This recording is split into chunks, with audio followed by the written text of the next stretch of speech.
Fuck. Oh, here we go. You push the pad in the direction you want it to go. How to count past infinity. Oh, God. Hi there, everybody. This is Sapphire Merrick from PXKM Productions, and I have roped Caitlin into watching a math-related Vsauce video. I saw the title, and I was like, I'm gonna get head explosion from this. Exactly. Love you. So yeah, we're gonna watch How to Count Past Infinity by Vsauce. My brain. Hopefully it won't be too intensive, because it's more sort of philosophical than it is. It's like the philosophy of math rather than like understanding like equations and stuff. But Which we'll means see. it's all theory and not it's all theory. like physical or tenable. Which I think you've told me before really pisses you off. So Because it's like, if we're just talking about a theory of something that we can't prove, it's already a hard topic for me to understand. And then it's like, if it's not even like a thing that's like real or verifiable, it just feels like, why are you doing this to me? well, so Why are you doing this to me? because I hate you. So yeah, I've seen this video before. I'm a big fan of Vsauce. Hopefully you've seen our other video on the Zif mystery. So this is not a new video. Vsauce hasn't posted a new video in like 2 years. This is from almost 10 years ago. Oh my gosh. So let's get into it. Hey Vsauce, Michael here. What is the biggest number you can think of? A Google? A Googleplex? A milli-million? I already didn't know about Googleplex? Googleplex. Well, in reality, the biggest number. Do you know when he showed a Googleplex, do you know what that means? It's like, this is Google, right? So then it's Google within a Google. I didn't know that you could do like exponents on exponents. Yeah, this is a way you can, I mean, obviously, I understand the visual representation of what it is. obviously so this can get really inelegant really Yeah. quickly, but a Googleplex is so a Google is 1 followed by 100 zeros. A Googleplex is 1 followed by a Google zeros. So to put that in perspective, there are about 10 to the 83 atoms in the observable universe. Not even a Google. I was gonna say that doesn't Nowhere sound near like a Googleplex, because a Google is 10 to the 100. So there's nothing that exists that equals these amounts that we're talking about. It's just math fun. Yeah, it's fun with math. It's probably As mentioned in the previous video, math and fun are not really the same to me. well, but yeah. No shade if math is fun for you. That's great. Math is fun for you. I forget what the number is, but there's a thing called the Planck length, which is like the smallest The what? we can measure. Planck. The Planck? Planck. Yeah. Planck from Ed, Edd and Eddy? Yes, exactly. No, but it's the smallest unit we can measure where, like, if we get smaller, physics breaks down. So can you have like 1 Planck versus 100 Plancks, and 100 Plancks is bigger than a Planck? Or Yeah, the I mean, opposite, like the more Plancks you have, the smaller it is. No, it's a standard unit that's very, very, very, very small. Can you have negative Plancks? No. I mean, I guess someone could owe you 1 Planck length, but I don't think that's really the same thing. At that point, it's basically nothing, so it doesn't matter. Yeah, we're talking about an atom, it's way smaller than that. Okay. Like a lot. Orders of magnitude, which is do you know what an order of magnitude is? I can guess from context. It's a power of 10. Okay, I wouldn't have known that there was an actual mathematical equation that fits that. So like 10 to the 4 is 1 order of magnitude higher than 10 to the 3. Okay, yeah, that makes sense. Okay. I feel like I learned that in high school when I took math the last time, because I didn't actually have to take a math class in college. I tested out of it with my SAT scores. Nice. The first time I took the SAT, I got my highest math score. After that, 10 to the 4 being 10,000, 10 to the 3 being 1,000. Okay. 10 to the 2 is 100, 10 to the 1 is 10, and 10 to the 0 is 0? 1, I think. I used to know I'm not what sure. to the 0 power meant, and I think you are right, and I am wrong. I know 0 factorial is 1. 0 with an exclamation point after. Okay, I was going to say, I also used to know what that means, and I think it's the exclamation point 1. I'm so glad that you said that before I got there. This is what I mean. I'm not a math girly. But so yeah, just to put this all in context, this is all not really about math. It's kind of more about logic and coming up with consistency. I mean, he'll get into it more, but it's more about definitions, and that's kind of what math is about. It's about like defining things. Quantifying things. Math outside of the way like you and I use it on a daily It's not basis. practical application math. No, It's this is more all just like you said, theoretical, logical consistencies, I guess. Well, in Really? reality, the biggest number is 40. Covering more than 12,000 square meters of Earth, this 40, made out of strategically planted trees in Russia, That's is hilarious. larger than the battalion markers on Signal Hill in Calgary, the 6 found on the Favin badges in England, even the mile of pi Brady unrolled on These are number things? Yeah. 40. Wait, there are things that exist in the world where people just made numbers really, really big? Yeah, I think they were used for like military applications, or they were in the past. Military or like flight-related stuff. Mile of Pi was for Numberphile, which is another YouTube channel. I was going to say, that seems like it was for fun. Yeah, that was just for fun. It might have been for a Pi Day one year, or for reaching like 314,000 subscribers or something like that. Some kind of... something like an anniversary that had to do with Pi. Yeah, it was a mile long. I mean, the width of it was pretty small, but... Yeah, it seemed like it. Yeah. That seems interesting. 3.14159. 26535, and I don't know anything else after that. Yeah, I mean, it goes on forever, so... Whatever's after the 5 cannot be rounded up. That's all I know. 40 is the biggest number on Earth. That in the face. surface area. But in terms of amount of things, On Earth which is in terms of normally surface what area. we mean by a number being big, 40 probably isn't the Probably. biggest. For example, there's 41. I knew he was going to say that. And 43, a billion, a trillion. Oh, we skipped a No lot of matter how steps big the there. number- Do you know about 42, by the way? It's the answer to the question from The Hitchhiker's Guide. Did you ever read that book? No, I've seen... It's very funny. The movie's pretty good, I've seen too. a majority of the movie. Isn't Alan Rickman the, like, sad robot? Yes. Rest He's in not peace. in the costume. In the costume But he is has- Warwick Davis, I believe, is in the costume. Really? I think so. That wouldn't surprise me. But yeah, 42 is, which by the way, the question. No one knows what the question is. Yeah, in the first book, the computer Deep Thought also says, well, you didn't tell me what the question was. It would help if you knew what the question was. And they find out later that it was like, what, 7 times 6? That's like the most deep question. Wasn't that the whole shtick? It was the answer to life. Life, the universe, and everything. Yeah, so why is the question 7 times 6? I don't remember. I like Martin Friedman's suggestion of the question better. A suggestion that he had was like, how many roads must a man walk down? That's at least philosophical and cool sounding. I mean, I think the whole point of Hitchhiker's Guide was that it was all kind of the nonsensical meaninglessness of or absurdity of life and stuff like that. Existential bullshit. I mean, the book and the movie both start with Earth being completely destroyed. Oh yeah, And like 3 the people dolphins surviving. were like, bye and thanks So long for all and the thanks fish. for all the fish. Yeah, but I'm pretty sure it's just him and Zoe Deschanel's character. I think she was human, and I think that's it. I think they're the only 2 humans to survive, because I think everybody else, like Ford is an alien, Zaphod's an alien. I don't know. Anyway, I haven't seen it for a long time, and I don't even remember if I watched it all the way. But anyway, that's a huge nerd thing. I don't know if he did that on purpose, but he probably did. Anyway, yeah, I think Douglas Adams was like a computer scientist or something like that. Sure. So I think it had something to do with that. You know, no matter how big of a number you can think of, you can always go higher. So there is no biggest last number. Except infinity? No. Infinity is not a number. Instead, it's a kind of number. You need infinite numbers to talk about and compare amounts that are unending. But some unending amounts, some infinities, are literally bigger than others. You're talking about like Let's universe visit some expansion? of them and count past them. First things first, when a number refers to how many things there are, it is called a cardinal number. For example, I don't remember this from math, but it bananas. sounds familiar. 12 flags. Yeah, I mean, this is a pretty... I know that there are literally imaginary numbers. I'm pretty sure they don't really tell you about cardinal numbers because it's more of like a philosophical concept. Like, it kind of feels vaguely familiar. Like, I know that there are different types of numbers. Yeah, also shout out to the Pope. The new one or the recently passed one? Rest in peace. I don't know, cardinals are involved in both, I guess. The cardinal is a rank in the church, obviously lower than the Pope, but I don't know by how But they many elect steps. the Pope, right? I believe, don't quote me, that a cardinal is higher in rank than a bishop. Yeah, I think there are not very many cardinals, and I think they elect the Pope, but I don't know. I believe you're right. Anyway, so a cardinal number says how many of something there are. Okay. 12 flags. 20 dots. 20 is the cardinality of the set a good of word. dots. I was going to say Now, that. 2 sets have the same cardinality when they contain the same number of things. We can demonstrate this equality by pairing each member of one set 1-to-1 with each member of the other. Same cardinality, pretty simple. We Apples use and the bananas. natural numbers. That is 0. You're Just just thinking of like children's songs. I can't quite, it's in the back of my mind where it's apples and bananas, but I don't know the rest of the song. I know I'm you- getting distracted by that. I know you're also smiling because you're just like, he said pretty simple. It's not going to be pretty simple. Yeah, I'm also like, okay, I can follow literal apple and banana 4 and 4, same cardinality. I got it. But I know it's going to get hard. Well, so 23 minutes and 45 seconds. this will in. never come up in your daily life, so don't worry about True. it. We use the natural numbers. that is 0, 1, 2, 3, 4, 5, and so on, as cardinals whenever we talk about how many things there are. But how many natural numbers are there? It can't be some number in the naturals because there'd always be 1 plus that number after it.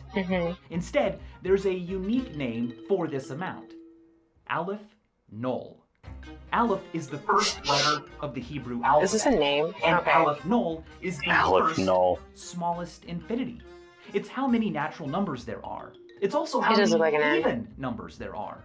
How many odd numbers there are. It's also how many rational numbers, that is, fractions. Wait, so it's all numbers plus all even numbers, which excludes half of numbers, but also all odd numbers, which excludes the other half of numbers. That's how infinity How is works. that math? How is it all numbers, but only half of numbers also at the same time, the same number? Because that's how infinity works. That is a good point. My brain is already confused. But it That also logic. includes rational numbers, which there are more of. Yeah, which there are more of, but we're talking about And infinity. some of those so. are negatives too. Yes, but Natural I don't know numbers if this are really whole helps, numbers. but there are two.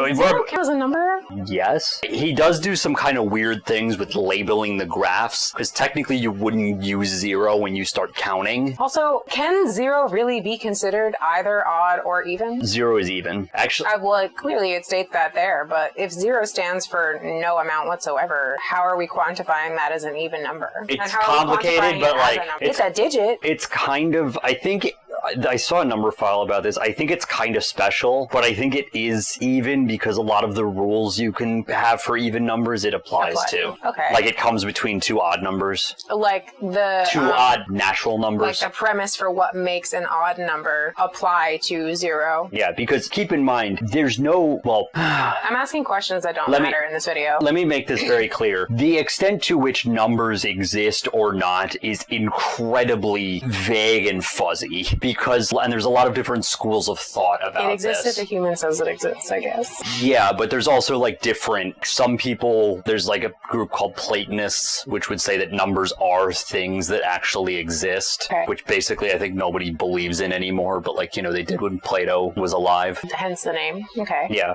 but anyway, Didn't Plato also give numbers personalities? probably. That sounds like something an ancient Greek would do. I'm certain I read about that somewhere. But yeah, what I'm trying to say is a term like natural number or even number or odd number or rational number are all definitionally based, which all numbers kind of are to a certain extent, in the sense that like 3 means I have 3 fingers up, so that's 3, and you know. Is it like a discrepancy between like does the number 3 exist or does the amount of the things that equals 3 is the thing that exists? Yeah, basically. So like this is not 3, this is 3 fingers because that's what the 3 is referring to. Right, Am I complicating this? Kind of. I mean, it's a pretty deep subject, so it's a whole, like, This feels more like philosophy than math. it is. That's why I like it. Yeah, because you're the philosophy girly. But yeah, How many philosophy classes did you take? It was several, right? probably about like 5, 6, something like that. That qualifies as a minor in our They're school.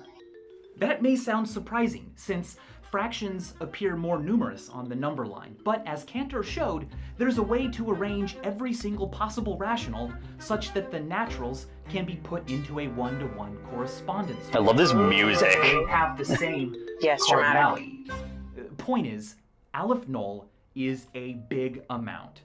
Bigger than any finite amount. A Definitionally. A Googleplex? A Googleplex factorial to the power of a Googleplex to a Googleplex squared? And I think You're that's saying words now, Michael. You're And I think- saying words. And I think that's kind of important, is the fact that Aleph Null is bigger than every other, you know, like 3, a finite number, because we defined it as being all of the numbers. Nothing has meaning unless we assign meaning to it. Yeah, I mean, that's how language works. Trust me, I know that. Yeah. That's my point. I'm coming at this from a language perspective. I know we're pausing a lot so early in the video. I'm not going to apologize for it because that's the whole point. Yeah, but yeah, I mean, like, to the power of, you know what that means, right? And he's just saying stuff before, like, Googleplex and, you know. Yeah, he's just adding them all together. Yeah, and a factorial is with the exclamation point, and You mentioned- yeah, I don't know if there's any other that he'll bring up, but To the power of a Googleplex to a Googleplex squared times Graham's number? Aleph. Graham's number. Has he mentioned Graham's number yet? Because I don't know. We could watch a video about that. We're not going to pause this video to watch another video. No, not right now. No, but Graham's number was developed by a guy named Ronald Graham to solve a really complicated problem that has to do with like higher dimensions, but can be more easily described like to you and me as having to do with like groups of people, and they have associations with each other, and multiple people can be associated in multiple blah blah blah. You create a bunch of arbitrary rules, and then you have a thing. What is the least number of people you need so that this is true, or whatever, you know, that kind of thing. Sounds like a word problem in a math class. Yeah, so the greater than or equal to. Basically what he determined was that Graham's number is the upper limit on this number. The lower limit, by the way, is now like 11. Okay. So it's like between 11 and this huge, gigantic, massive number that is calculated in like the stupidest way possible. Okay, so it's really big. It just seems like maybe something I shouldn't concern myself with. It's fascinating, but is bigger. But we can count past it. What? Well, let's use our old friend, the Supertask. If we draw a bunch of lines and make each next line a fraction of the size and a fraction of the distance from each last line, well, we can fit an unending number of lines into a finite space. The number of lines here is equal to the number of natural numbers that there are. The two can be matched 1 to 1. There's always a next natural, but there's also always a next line. It's a visual fuckery. That the numbers get smaller. Aleph null. But what happens when I do this? Oh, fuck. Now, how many lines are there? Aleph null plus 1? No. Unending amounts aren't like finite amounts. There are still only Aleph null lines here because I can match the naturals 1 to 1 just like before. I just start here and then continue from the beginning. I was gonna ask if that's how that works. Hasn't changed. I can even add 2 more lines, 3 more, 4 more. I always end up with only Aleph null things. I can even add another infinite Aleph null of lines and still not change the quantity. Every even number can pair with these and every odd number with these. There is still a line for every natural. Another cool way to see that these lines don't add to the total is to show that you can make this same sequence without drawing new lines at all. Just take every other line and move them all together to the end. That's kind of what I was thinking, yeah. It's still making sense so far. This and this may have the same number of things in them, but clearly there's something different about them, right? I mean, if it's not how many things they're made of, what is it? Well, let's go back to having just one line after an Aleph null sized collection. What if, Aleph null is fun to say, the naturals 1 to 1? Sounds like a name. Insist on numbering each line according to the order it was drawn in. So we have to start here and number left to right. Now, what number does this line get? In the realm of the infinite, labeling things in order is pretty different than counting them. You see, this line doesn't contribute to the total, but in order to label it according to the order it appeared in, well, we need a set of labels of numbers that extends past the naturals. We need ordinal numbers. The first trans-finite ordinal is omega, the lowercase. Okay, so we have cardinal and ordinal directions, and now we have cardinal and ordinal numbers. I don't know why I didn't see this coming, already knowing in my mind that there are cardinal and ordinal directions, like north, south, east, west are cardinal, and then the combinations are ordinal. Right. I didn't consider that being cardinal numbers would also mean that there are ordinal numbers, and that that's a thing. And as I think he's made it fairly clear, at least to me, omega is not, if you have Aleph null things, omega doesn't mean you have more things. It just means that you're counting them differently. It just means that like omega is also a number that is not 0, 1, 2, 3, 4, whatever. Yes. It's like an additional word for an additional kind of number. I'm so used to, as a fan fiction girly, omega meaning something very different. Are you talking about like the wolf Omega-verse? shit? Yes. Trust me, when I first encountered the Omega-verse, I think I was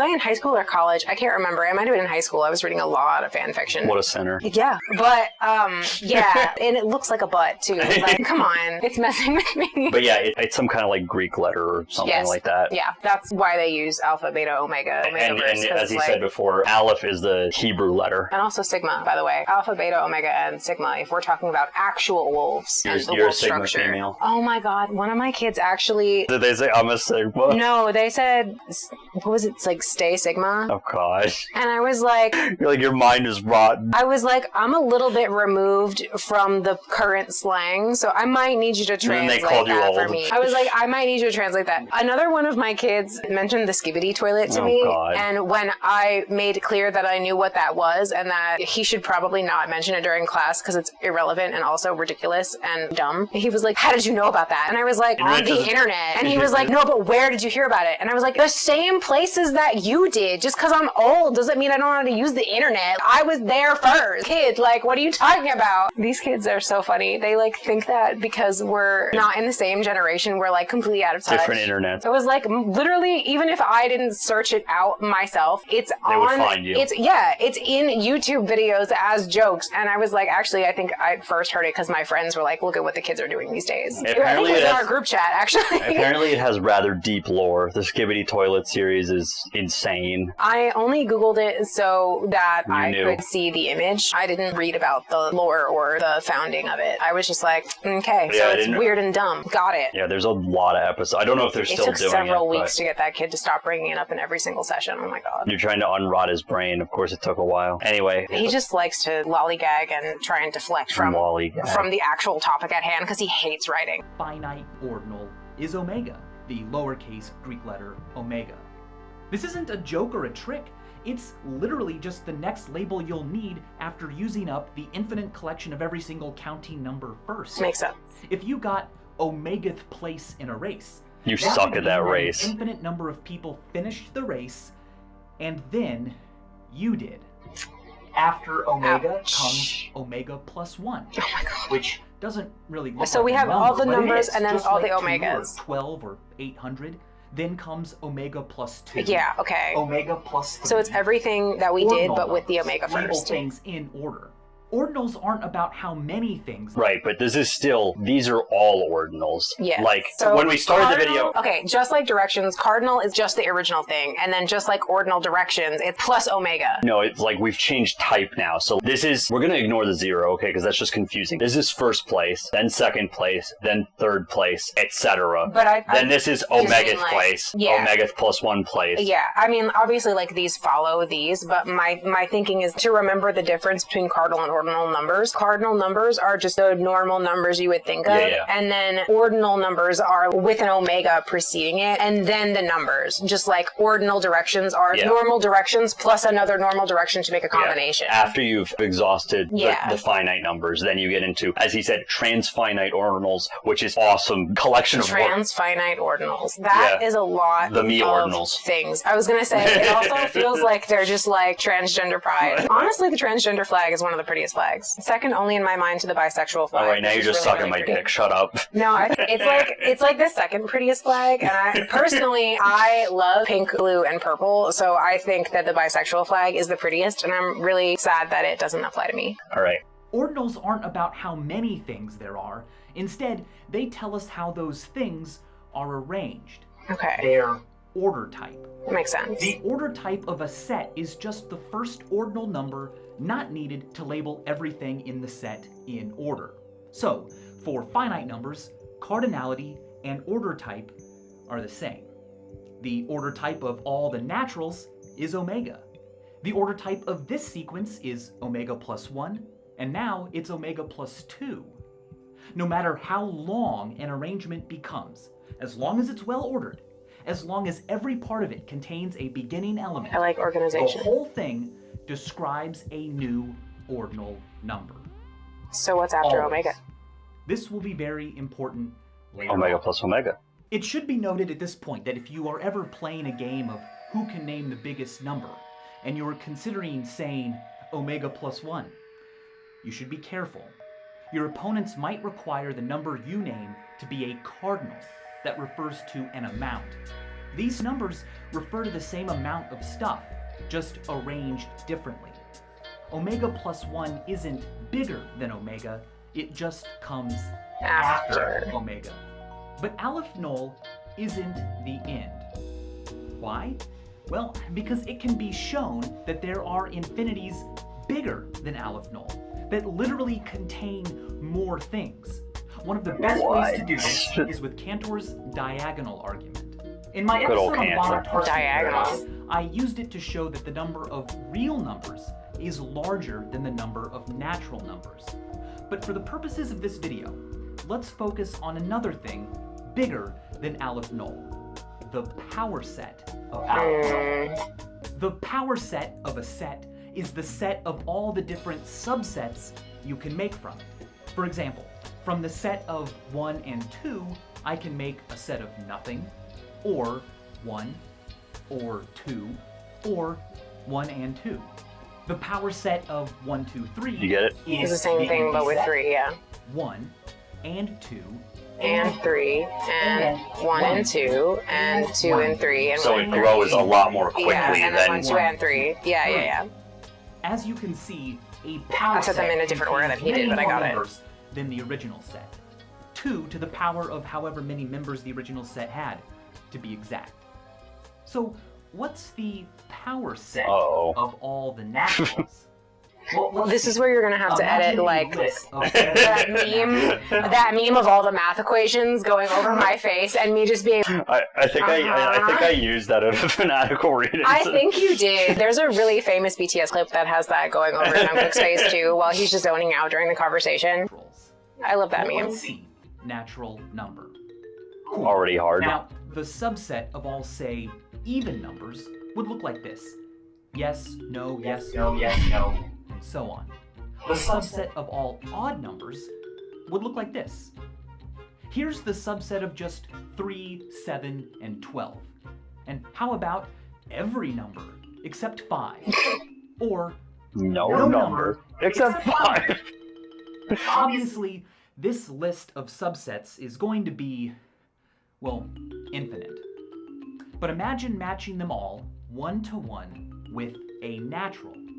If Oh my even god. then, there's a way to keep producing new subsets. We're just making this complicated for the sake of making it not complicated. listed anywhere here, we will know that we've got a set with more members than there are natural numbers. A bigger infinity than Aleph Null. The way to do this is to start up here in the first subset and just do the opposite of what we see. 0 is a member of this one, so our new set will not contain 0. Next, move diagonally down to 1's membership in the second subset. 1 is a member of it, so it will not be in our new one. 2 is not in the third subset, so it will be in ours, and so on. Okay, so you're just doing the opposite of whatever As you can just see, wrote. We are describing a subset that will be, by definition... So there is a layer of abstraction you have to take here, because obviously we can't comprehend an infinite amount, and he also can't write an infinite amount of things. So from just what he wrote, you'd be like, well, obviously that was there already. But we're talking about doing this Forever. to all of the numbers. Yeah. So At this point, it's like you're not doing this to quantify a number. You're just doing it because it's a thing that you thought of that you could maybe do. Yeah. And so it's just fun. And this is where I'm like, okay, but why? What's the point? yeah, I mean, to be fair, there are, to a certain extent, it is just a bit of fun. I mean, there's a whole thing called the Googology Wiki, The which Googology. is just pages about bigger and bigger numbers, just because people think that's fun. But there are, like, for example, the square root of -1, or I, is not like a real... I is a number I'm remembering in the back of my brain. Yeah, Question mark? and it has something to do with fluid dynamics or engineering or Isn't something. E also a number? Yes, I don't know what its value is, but I is super... The square root of -1 is not a rational number, you know, we can't write it down as like 3.8 or whatever. Can negatives have squares and square roots? Not rationally. Okay, that's what I was thinking. Because you can't multiply two negative numbers, or you can't multiply two numbers together to get a negative number. Yeah, because a negative can only be a negative if there's only one negative, not if there's two negatives. So basically we just define I as the square root of -1, and its value is the square root of -1. But it's not like an amount that we can put. It's just... But it still apparently has applications, so there is points where these really abstract concepts do intersect with like physics and shit. I like that you gave me 2 videos that are incredibly opposite in terms of topic, and you like intentionally hid this one from me. You're welcome. Are you overwhelmed? No, but I'm sitting over here like half struggling to keep up with comprehension and half struggling to keep up with like, but why? But why? Well, again, why do mathematicians just sit here and make everything into math for no reason? Like, well, what is the reason? Math. Everything is math. Yeah, I guess, but like my brain isn't geared towards this, and so I'm just like, but why is this the thing that you're doing with your time? I mean, to be fair, they get paid for it. Professional mathematicians get paid to do math. Yeah, and like I'm not like shading anybody or like saying that this is like a bad or a dumb or a useless thing. I just can't appreciate it or understand the purpose of it as easily as the people who are doing this. Right. But again, that's because my brain isn't wired towards math. And of course, I'm approaching this philosophically. Yeah, like so that's you've got a whole other take on it. Yeah, I find this interesting just to say like, okay, but what else? Yeah. What else is there? I can understand the logic of it, but the like practicality of it doesn't really exist because it's like a theoretical thing. And so it's like, it's not supposed to have a purpose. And so being like, but what is the reason is like a pointless question. Yeah, I mean, and also to be fair, you can extend it to a lot of things. There's a lot of things that humans do that are not particularly point-ridden. The point is just the exercise, you know? Yeah, I mean, like, what is the point of a human to question things? I mean, in a sense, creativity is kind of that way. Like, devoid of, if capitalism didn't exist, I mean, we would still be creative just to be creative. Yeah, I'm not even saying I don't understand why things exist if there's no practical application. I'm a creative person. That's not a practical thing, like, by definition. So I get being interested in something that has no practical application just because it's fun for you. I totally understand that. It's just not a thing that my brain would come to on my own, but I can totally see where someone's quizzical mind would get this from just thinking about it and questioning it. So far, is he laying it out in a way that is fairly understandable? I think the visuals help with that, yes. The visuals definitely help keep my mind on track. Okay. Different in at least one way from every single other subset on this Aleph-Null-sized list. Even if we put this new subset back in, diagonalization can still be done. The power set of the naturals will always resist a one-to-one correspondence with the naturals. It's an infinity bigger than Aleph-Null. Repeated applications of power set will produce sets that can't be put into one-to-one correspondence with Hell class. yeah. So it's a great way to quickly produce. I mean, some of this I love just because it's so fucking funny. It kind of is hilarious in a way. Just to be like, what's the next ridiculous fucking thing we can do to like... Yeah, it's like, okay, to embiggen this to like the craziest degree. Yeah, we've established this, now let's put another thing on top of it. And then guess what? Because we put a thing on top of that, we can put a thing on top of that too. We can put a thing on top of that one too. So it's just kind of really funny. Correspondence. It's a great way to quickly produce bigger and bigger infinities. The point is, there are more cardinals after Aleph-Null. Let's try to reach them. Now remember that after omega, ordinals split, and these numbers are no longer cardinals. They don't refer to a greater amount than the last cardinal we reached. It's just a different order. But maybe they can take us to one. Wait.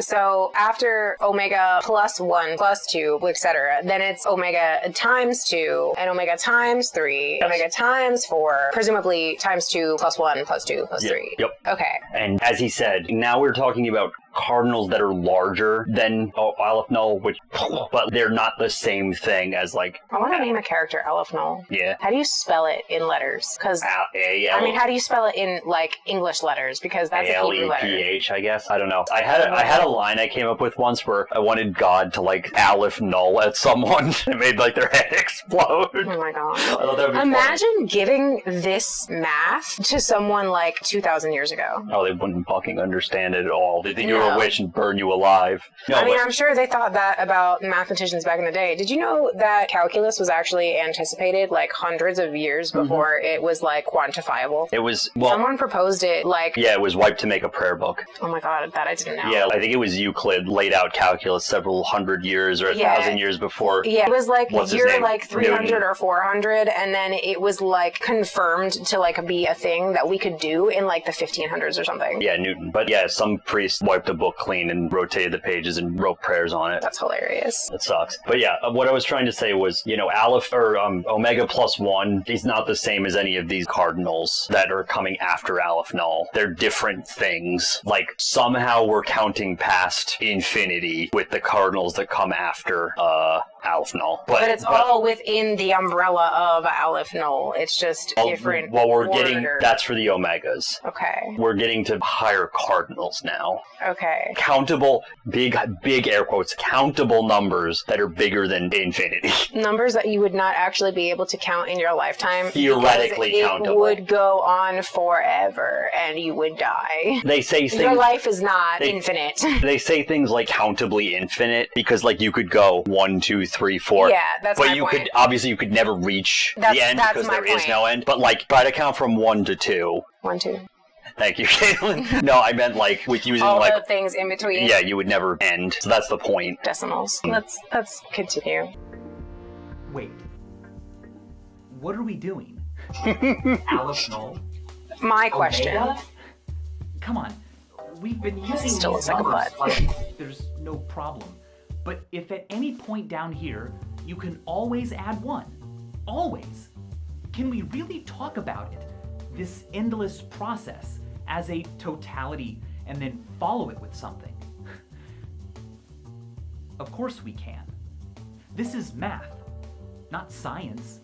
The things we assume to be true in math are called axioms. And an axiom we come up with isn't more likely to be true if it better explains or predicts what we observe. Instead, it's true because we say it is.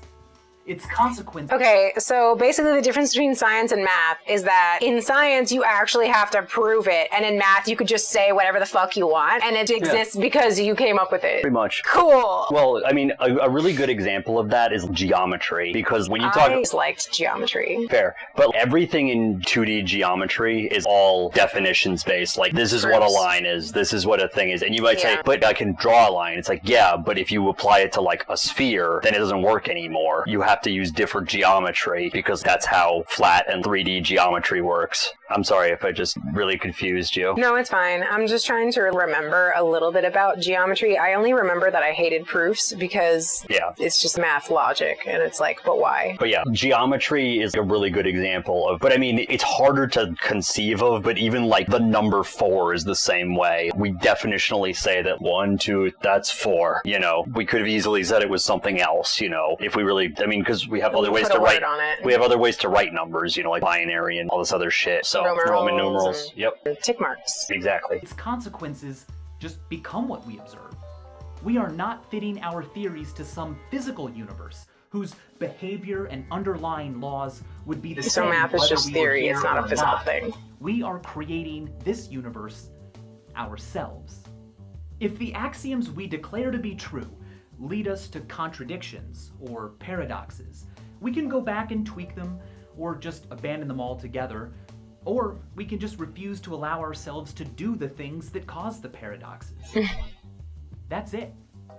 What's fascinating, though, is that in making sure the axioms we accept don't lead to problems, we've made math into something that is, as the saying goes, unreasonably effective in the natural sciences. So to what extent we're inventing all of this, or discovering it, it's hard to say. All we have to do to get omega is say, let there be omega, and it will be good. And God said, let there be light. In 1908, when he included the axiom of infinity in his list of axioms for doing stuff in math. The axiom of infinity is simply the declaration that one infinite set exists. The set of all natural numbers. If you refuse to accept it, that's fine. That makes you a finitist, one who believes only finite things exist. But if you accept it as most mathematicians... I was gonna be like, do you feel seen? It's no fun to just be like, only things that are finite are real, and anything else that you propose to me sucks. Just listen, you don't have to understand it, you don't have to agree with it, but you do have to respect it. And that is something that you can apply to many situations, okay? You don't have to understand it, you don't have to agree with it, but you do have to shut the fuck up. Got him. Finite accept it. as most mathematicians do, you can go pretty far, past these and through these. Eventually we get to omega plus omega, except we've reached another ceiling. Going all the way out to omega plus omega would be to create another infinite set. And the axiom of infinity only guarantees that this one exists. Are we going to have to add a new axiom every time we describe Aleph Null more numbers? No. The axiom of replacement can help us here. This assumption states that if you take a set, like say the set of all natural numbers, and replace each element with something else, like say bananas, what you're left with is also a set. I don't know why that's funny. It sounds simple, but it's incredibly useful. Try this. Take every ordinal up to omega, and then, instead of bananas, put omega plus in front of each. Now we've reached omega plus omega, or omega times 2. Using replacement, we can make jumps of any size we want, so long as we only use numbers we've already achieved. We can replace every ordinal up to omega with omega times it to reach omega times omega. So we're looking dot. We're cooking now. The axiom of replacement allows us to construct new ordinals. He anticipated that slang. Eventually, we get to omega 2. What'd you say? He anticipated that as slang. We're cooking now. We're cooking now. Was that not really a thing like 10 years ago? I don't think so. No. Let him cook. Yeah, I actually said that to a student once. What did they say? Were they like, okay, Grandma? I was in the middle of explaining the answer, and then she interrupted my explanation to ask me for an explanation. And so I was like, let me get there. Let it cook.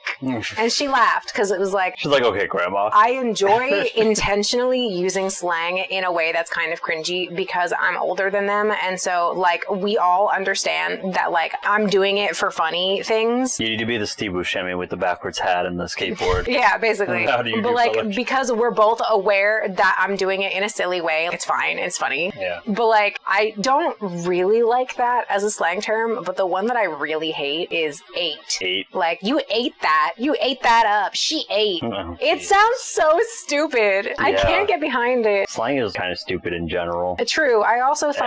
Everything younger than us is stupid. I also thought brick was stupid, and that was a thing when we were young. Can you explain Ohio to me? No, I don't know what you're talking about. That's apparently slang. The state, Ohio? I guess. Or the Japanese word, Ohio? No, I'm pretty sure it's O-H-I-O. I didn't know that was a slang. Apparently. I'm too old to understand.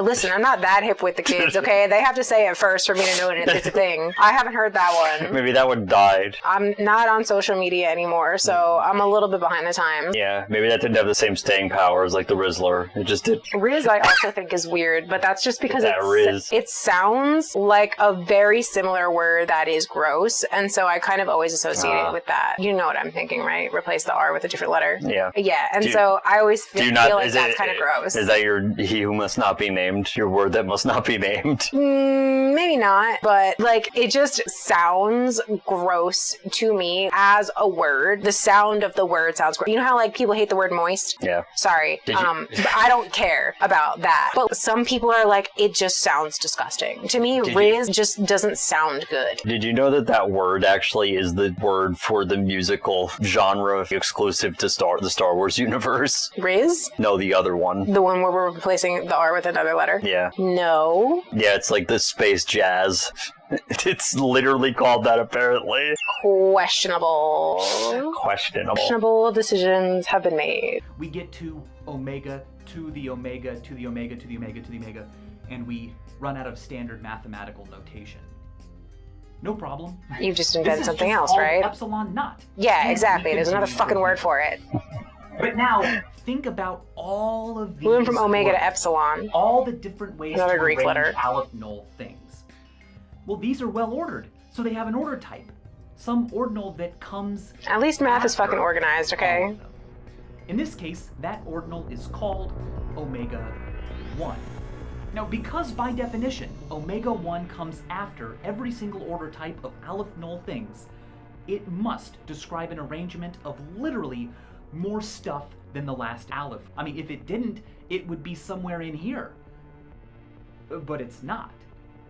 The cardinal number describing the amount of things used to make an arrangement with order type omega 1 is aleph 1.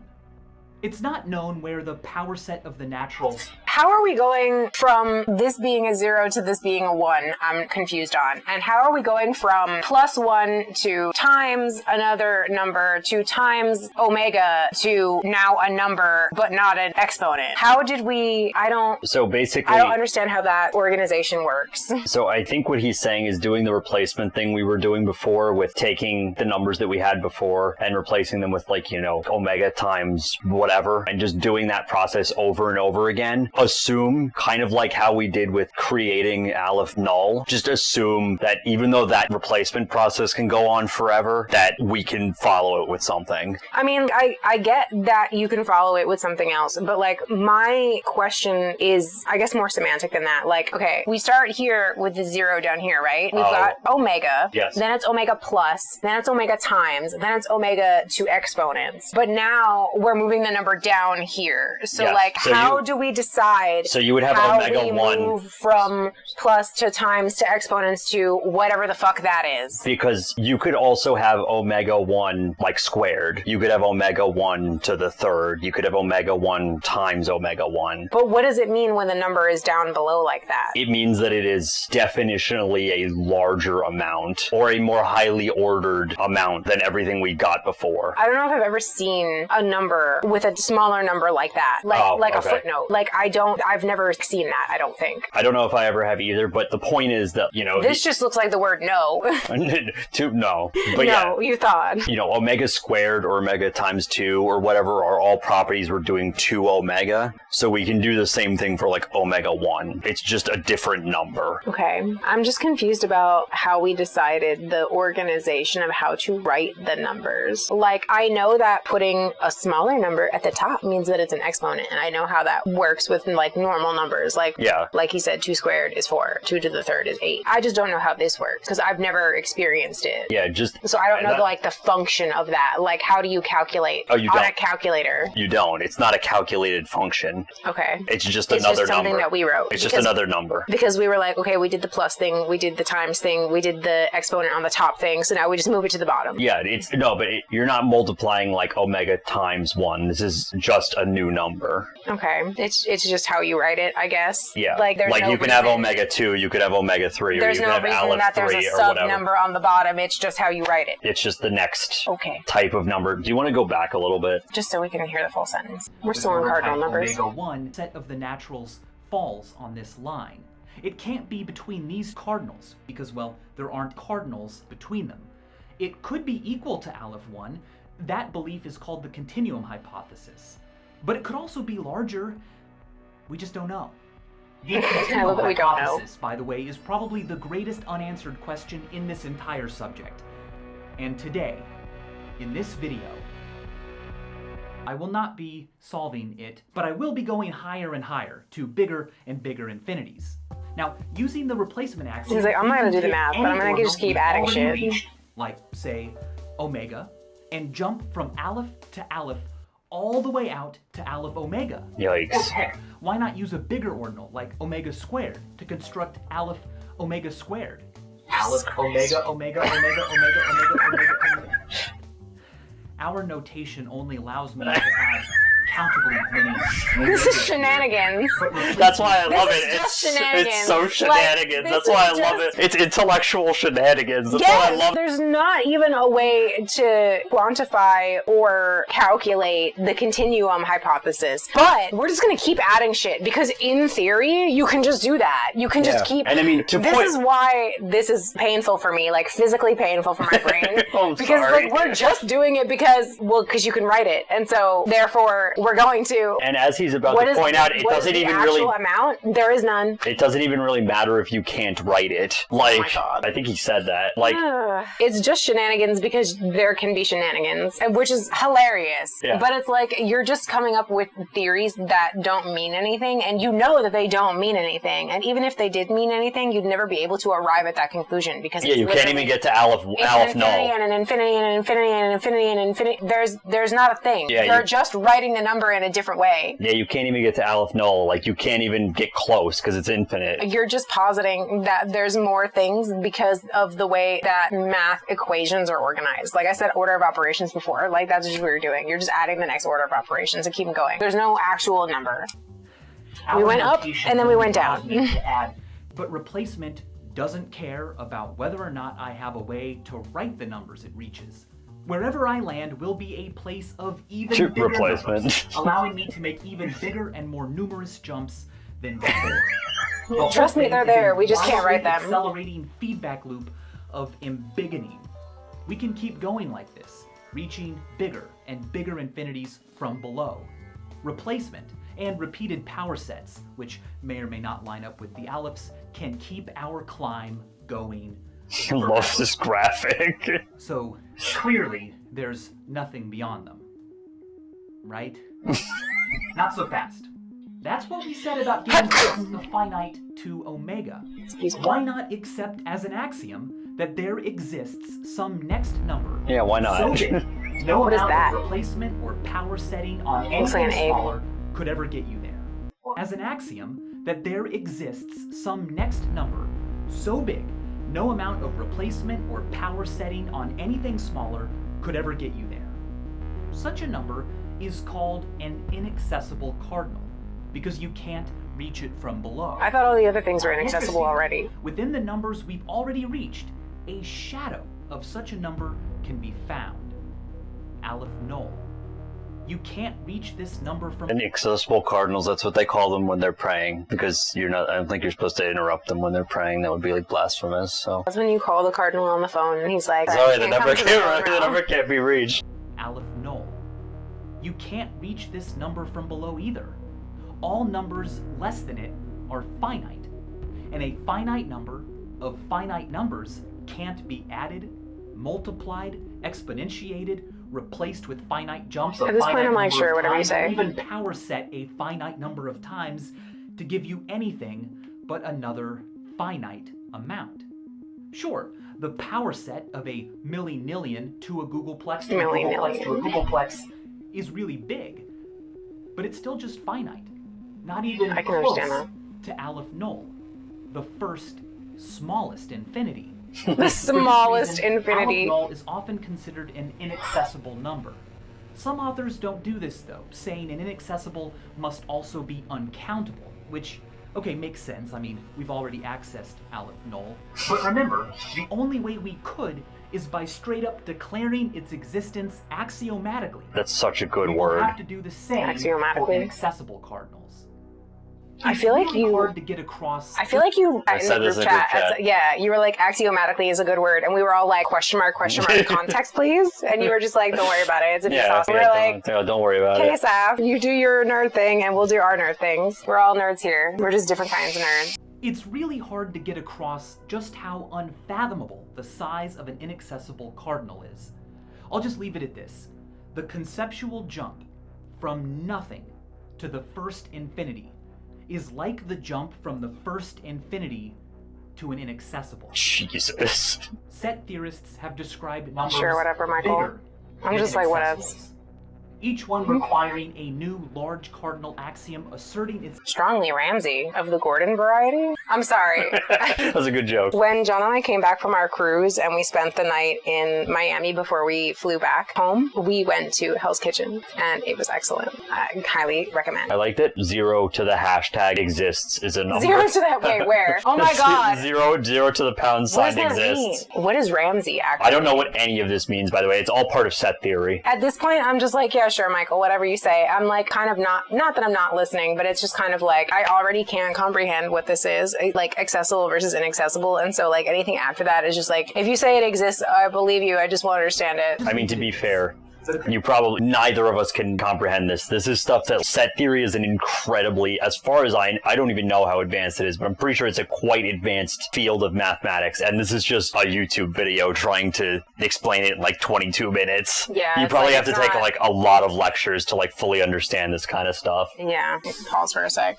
I made a mess. The last dribble in the cup just like went. You're like, I've been betrayed. It was like, swap. Yes, I've offended something. You've offended something. I love that quote. Okay. to an inaccessible. Jesus. Set theorists have described numbers bigger than inaccessibles, each one requiring a new large cardinal axiom asserting its existence, expanding the height of our universe of numbers. I just want to read these. Almost huge, and then huge, and then super huge. That's why I wanted to pause, because I was like, some of these are actually really funny. Inaccessible, weakly compact. Wooden. Weakly compact. Compact meaning small. Indescribable. Strongly unfoldable. Omega-1 iterable. 0 hashtag exists. Ramsey. Strongly Ramsey. Measurable. We went from indescribable to measurable. Strong. Wooden. What does that mean? Super strong, strongly compact. So we got weakly compact all the way down there. Strongly compact. Super compact. Extendable. Vapenka's principle, because another dude had to get in here. It's probably a dude. Almost huge. No. Like, who decides these names? 10, 13. Will there ever come a point 0 equals where 1. we devise an What is axiom that? implying the existence of so many things that it implies contradictory things? Will we someday answer the continuum hypothesis? No. Maybe not, but there are promising directions. And until then, the amazing fact remains that many of these infinities, perhaps all of them, are so big, it's not exactly clear whether they even truly exist or could be shown to in the physical universe. If they do, if one day physics finds a use for them, that's great. But if not, that's great too. That would mean that we have, with this brain, a tiny thing, a septillion times smaller than the tiny planet it lives on, discovered something true outside of the physical realm. Something that applies to the real world, but is also strong enough to go further, past what even the universe itself can contain or show us or be. And as always, So we're comprehending things thanks for watching. beyond things that exist. So it's just a theory. A math theory. Okay, theory. Yeah. A math theory. I think he tied it together really well. There's more. Let's just say the end. No. I think it's just his tweet sauce.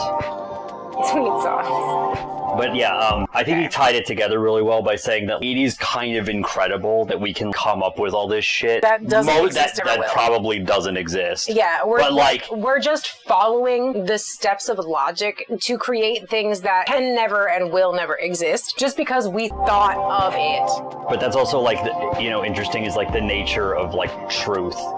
Just because something isn't in the physical world doesn't necessarily mean it's not possible or it doesn't exist. Right. But yeah, so I don't know. I mean, I know we paused a lot and everything, but what did you think? I think that it's a really fascinating topic to just think about the human condition. Like, besides the math, taking math away from this, which I know is like literally the whole fucking point. But this to me just says that people will always think. Mm-hmm. And then when they think that they're done thinking, there's more thinking to be done. Yeah. Like, you can always just keep making shit up. And from a creative standpoint, I kind of love that. And so I'm not as set on the math itself, but the fact that we can literally go beyond the bonds of what is physically possible in space is just fascinating to me. And it's like, we as humans can conceive at this point in evolution more than physical. Yeah. Things that will never exist. We can fathom that and we can put a mathematical number on it. That's just wild to me. Yeah. And that, I think, speaks really interestingly about the human experience and us as a species. No other species will ever be doing the bullshit that we're doing just because we can. Just because we're writing things in a different order and we're ascribing a meaning to it because we said so. Yeah. It exists because we fucking said so.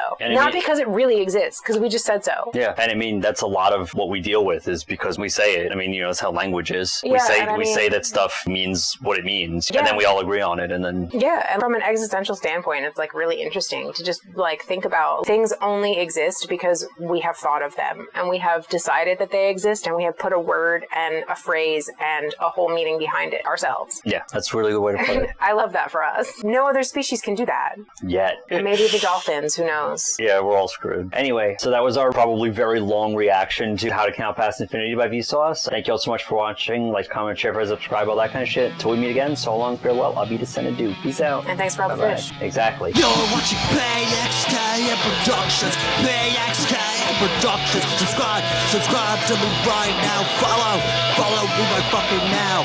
Right now.